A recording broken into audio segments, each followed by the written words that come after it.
Welcome back Ikram A to ज़ी के मोअज़्ज़ज़ नाज़रीन अस्सलाम वालेकुम। मैं इकरामुल्लाह आपसे मुखातब हूँ। हर गुजरते सेकंड पूरी दुनिया में एवरेज 9,500 कमर्शियल प्लेन्स हवा में होते हैं। लाइव प्लेन ट्रैकर पे देखा जाए तो तकरीबन पूरा वर्ल्ड मैप ही मक्खियों की तरह प्लेन से भरा हुआ है। लेकिन वर्ल्ड मैप पे कुछ स्पॉट्स ऐसे भी हैं जहां हमें एक भी प्लेन नजर नहीं आता। ऐसा मालूम होता है कि प्लेन्स शायद इन स्पॉट्स को जानबूझकर अवॉइड कर रहे हैं, और वाकई में हकीकत भी यही है। नाजरीन, आइए जानते हैं कि दुनिया में कौन कौन सी एयर स्पेसेस हैं जहां पायलट प्लेन्स को किसी भी सूरत नहीं लेकर जाते, और सबसे बढ़कर ये कि ऐसा करने की वजह क्या है। नंबर 6, तिबेटन प्लेटो। दुनिया में शायद ही कोई इतना बड़ा लैंड एरिया हो जिसको पायलट्स अवॉइड करते हैं। तिबेटन प्लेटो 25 लाख स्क्वायर किलोमीटर के एरिया पर फैला हुआ है, जिसको टोटल 9 कंट्रीज शेयर करती हैं। जियोग्राफिकली है तो ये प्लेन्स के लिए बहुत ही इम्पोर्टेंट रूट जो कि चाइना को यूरोप और मिडिल ईस्ट से डायरेक्टली कनेक्ट कर सकता है। लेकिन जैसा कि हम लाइव प्लेन ट्रैकर में देख भी सकते हैं कि प्लेन्स इस पूरे एरिया को बाईपास कर रहे हैं।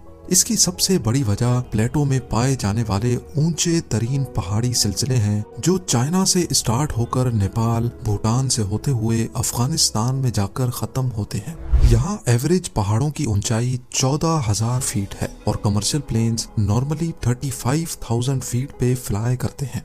वैसे तो प्लेन्स इन पहाड़ों से काफी ऊपर ही रहते हैं, लेकिन इमरजेंसी की सूरत में, जैसा कि केबिन में से प्रेशर लीक हो जाना या इंजन का किसी भी वजह से फेल हो जाना, इस सूरत में ऑक्सीजन मास्क ऑटोमेटिकली ड्रॉप हो जाते हैं और अब पायलट के पास सिर्फ और सिर्फ 20 मिनट होते हैं।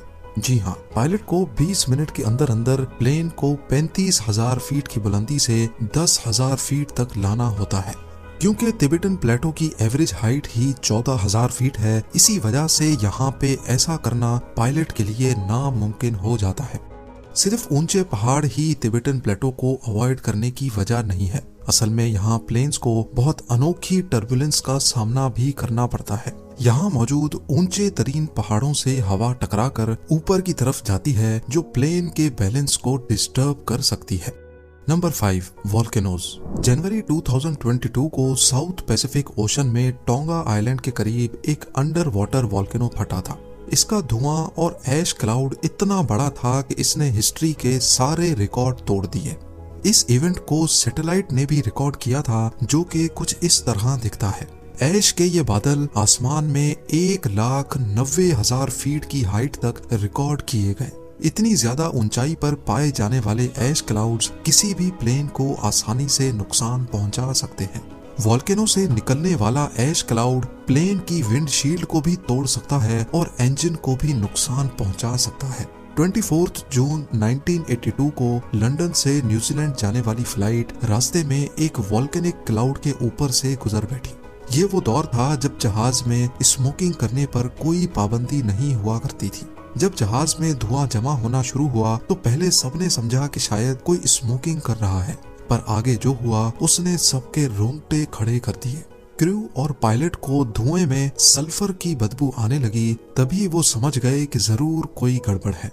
वोल्केनिक ऐश इंजन में जाकर मेल्ट हो गई, जिसने जहाज के सारे इंजन्स को बंद कर दिया और अब प्लेन अपना एल्टीट्यूड लूज करने लगा। खुशकिस्मती थी कि 37,000 फीट से जब प्लेन 12,000 फीट तक पहुंचा तो 4 में से 3 इंजन्स स्टार्ट हो गए और प्लेन को बाहिफाजत लैंड करवा लिया गया।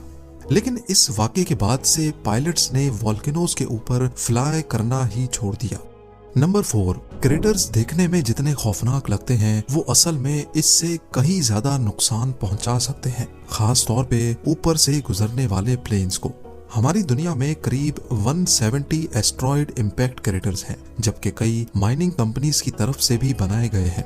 वैसे तो हाई एल्टीट्यूड पे ये प्लेन्स को कोई नुकसान नहीं पहुंचा सकते, लेकिन लो एल्टीट्यूड पे इनके ऊपर से गुजरना खतरे से खाली नहीं है, क्योंकि ये प्लेन्स या हेलीकॉप्टर को अपने अंदर खींच भी सकते हैं। असल में क्रेटर जितना ज्यादा गहरा होगा उसका बॉटम उतना ज्यादा गर्म होता है। क्रेटर के बॉटम पे गर्म हवा ऊपर की तरफ ट्रेवल करती है और बाहर की ठंडी हवा क्रेटर के अंदर जाती है। गर्म और ठंडी हवा के इस एक्सचेंज से क्रेटर के अंदर वॉर्टेक्स इफेक्ट पैदा होता है, जिसमें सक करने की, खींचने की ताकत पैदा हो जाती है, जबकि क्रेटर के बाहर बहुत ही अनयूजुअल स्ट्रेंज टर्बुलेंस पैदा हो जाती है। यही वजह है कि पायलट्स क्रेटर्स को देखते ही अपना रास्ता बदल लेते हैं।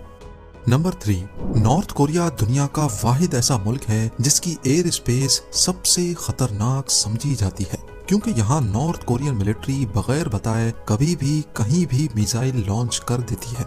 ना सिर्फ नॉर्थ कोरिया बल्कि ये जापानीज ओशन में भी अक्सर मिसाइल्स फायर करते रहते हैं। नॉर्मली ऐसी सिचुएशन में कई दिनों पहले से अनाउंसमेंट्स की जाती हैं और फायर करने से पहले उन तमाम प्लेन से रेडियो कांटेक्ट करके उनको आगाह किया जाता है जो कि एयर स्पेस में करीब करीब होते हैं। यही वजह है कि कमर्शियल फ्लाइट्स जिनको सिर्फ नॉर्थ कोरिया को क्रॉस करना होता है वो अब उसको बाईपास करके गुजर जाती हैं।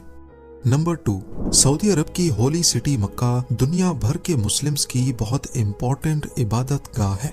ऐसा माना जाता है कि मस्जिद हरम अर्थ की सेंटर ऑफ ग्रेविटी के ऊपर बनी है, इसी वजह से ना ही इसके ऊपर से कोई प्लेन फ्लाई कर सकता है और ना ही परिंदा।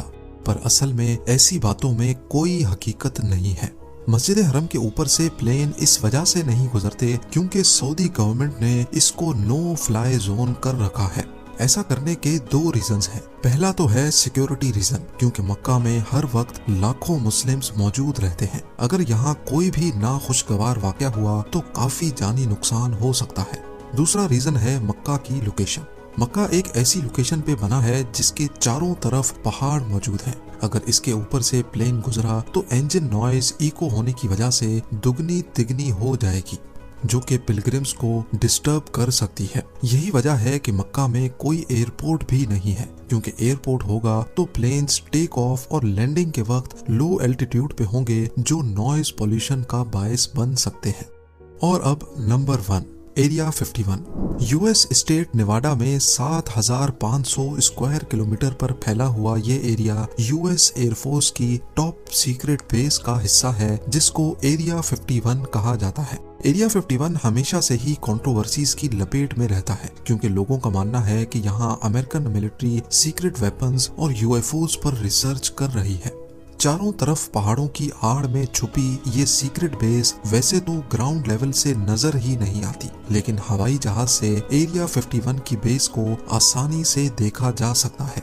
इस चीज से बचने के लिए अथॉरिटीज ने इस पूरी बेस को नो फ्लाई जोन का टाइटल दे रखा है। अगर किसी प्लेन ने इसके ऊपर से गुजरने की कोशिश की तो पहले उसको फौरन अपना रास्ता बदलने का कहा जाएगा, और अगर पायलट ने फिर भी बात नहीं मानी तो यूएस एयरफोर्स के पास शूट डाउन करने की अथॉरिटी भी मौजूद है।